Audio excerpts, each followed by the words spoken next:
on you guys a little bit.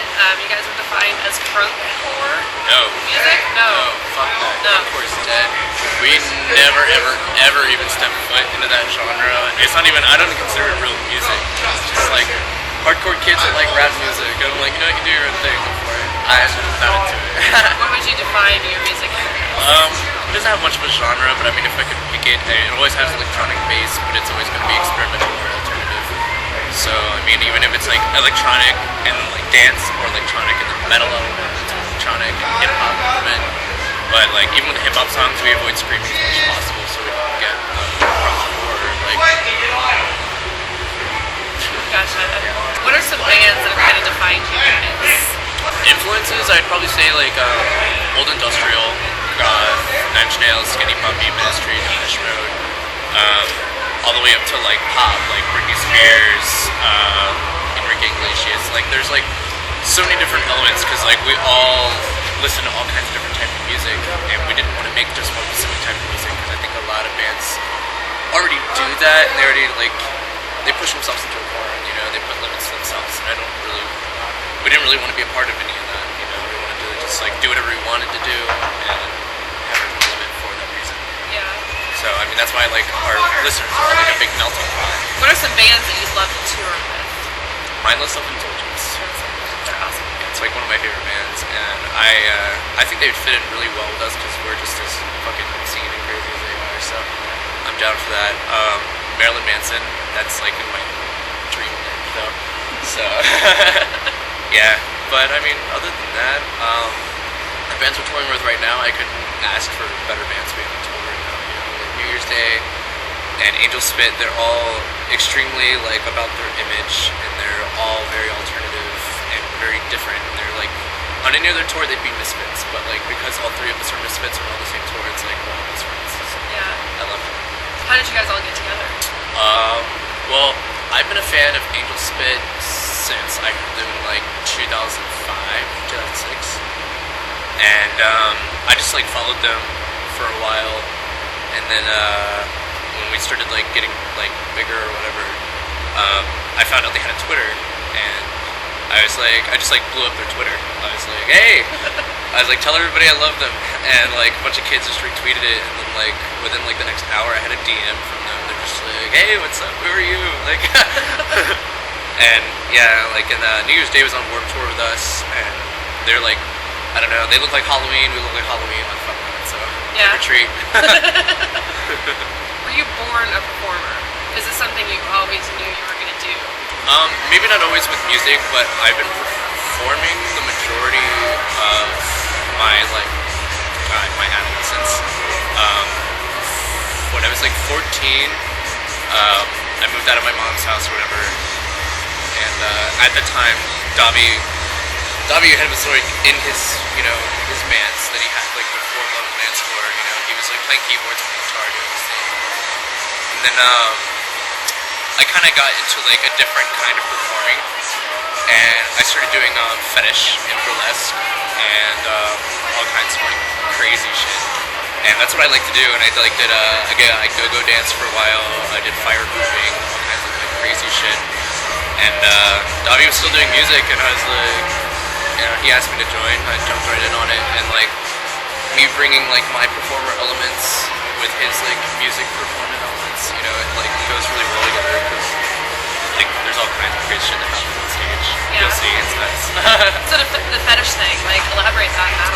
Fetish. Because that's some interesting shit. Yeah. I was part of a group called the Infernal Doll Factory, Savage Burlesque. It's like a cast of 20 people, and it's like Rocky Horror Picture Show, but with like fetish elements put to it. You know what I mean? Yeah. So like now, my style still deranged, like I guess from fetish, like my look, I guess, and a lot of the stuff that we do on stage can be considered kind of fetishy, you know, because I have like a huge fucking like nine-tail whip on my mic stand, and like. And I don't know, you ever seen grinding done at all? No.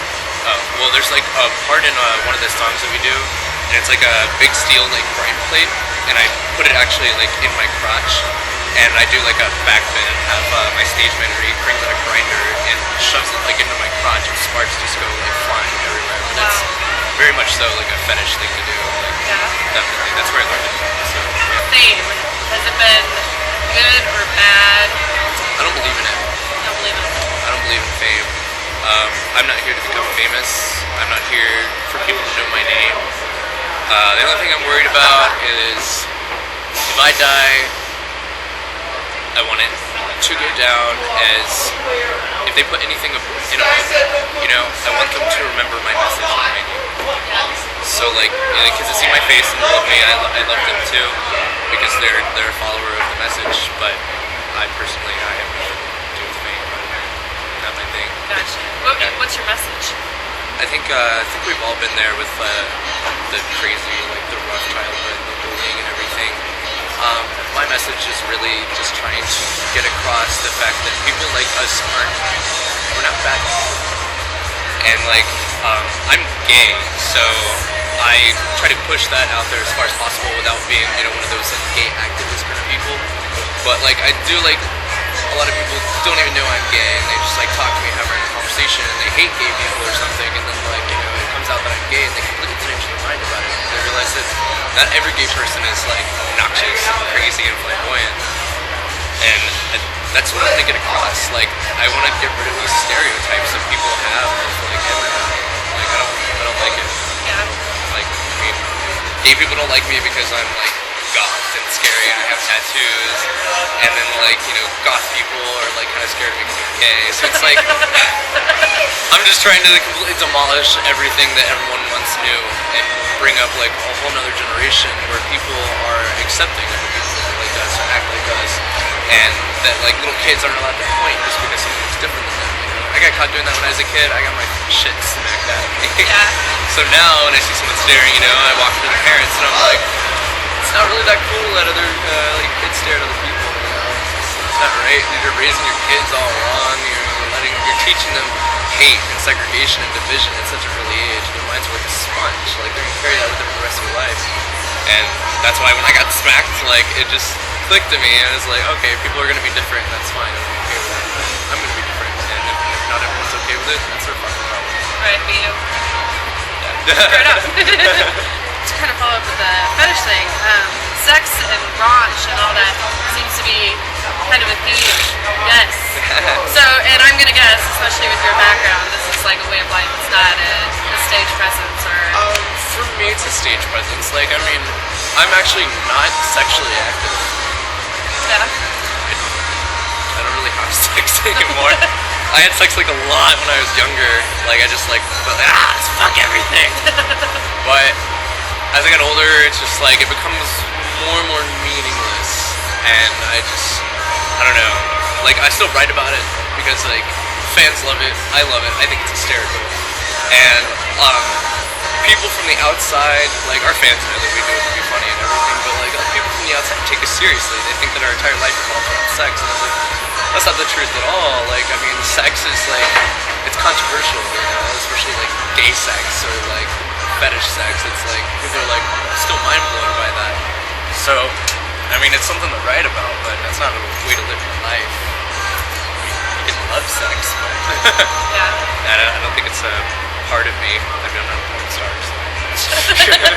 Are you guys your own stylists, or do you have anyone who helps you?